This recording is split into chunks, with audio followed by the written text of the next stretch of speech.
అమ్మ సౌందర్య, క్రీములు రాసి రాసి హీరోయిన్ సౌందర్య లేదు కాబట్టి ఆ ప్లేస్ ని రీప్లేస్ చేద్దాం అనుకుంటున్నావా?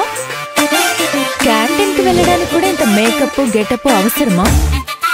హే, ఈ సౌందర్య రాకముందు మీ హాస్టల్ సంగతి నాకు తెలీదు, కానీ సౌందర్య ఎంట్రీ హాస్టల్కే కొత్త కళ్ళు వచ్చింది చూసావా? ఆ కళ్ళ మెయింటైన్ చేయాలంటే మొహంలో ఈ మాత్రం డెకరేషన్ ఉండాలిగా.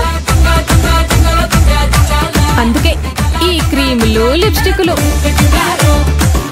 చూడండి చూడండి, ఇప్పుడు ఎలా ఉన్నాను? ఈ హాస్టల్ కే క్వీన్ విక్టోరియాలో ఉన్నాను కదా. కాదు, ఇంటింటికి వెళ్ళి సబ్బులు క్రీమ్లు అమ్ముకునే దానిలా ఉన్నావు. నేను గ్లామర్ గా ఉన్నానని నీకు కుళ్ళు చెప్పా. చాలే, ఆ మేకప్ కిట్ పక్కన పెట్టి నీకు వచ్చే సారీ నీ ప్లేట్ తీసుకుని రా.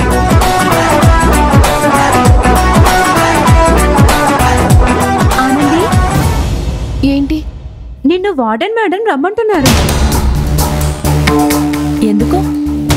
ఏమో తెలీదు.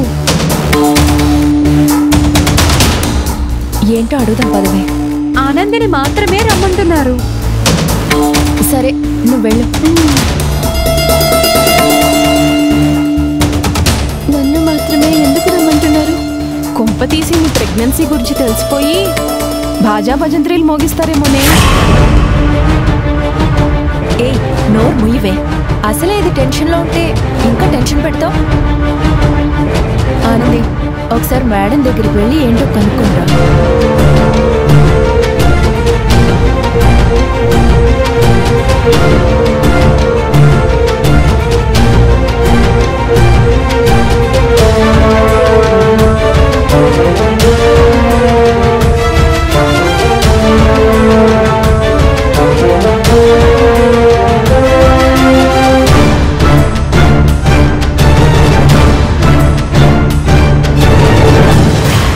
మేడం గారు రమ్మన్నారంట. కూర్చో ఆనంది. మీ ముందు నేను కూర్చోవడం ఏంటి మేడం గారు? డిన్నర్ అయిందా? వెళ్ళబోతున్నాను. మీరు రమ్మంటున్నారని చెప్తే ఇక్కడికి వచ్చాను మేడం గారు. అయితే తినేసి రాకపోయావా? పర్వాలేదు, చెప్పండి మేడం గారు. సూటిగా ఒక మాట అడుగుతాను, నువ్వు కూడా అంతే సూటిగా సమాధానం చెప్తావనుకుంటున్నాను.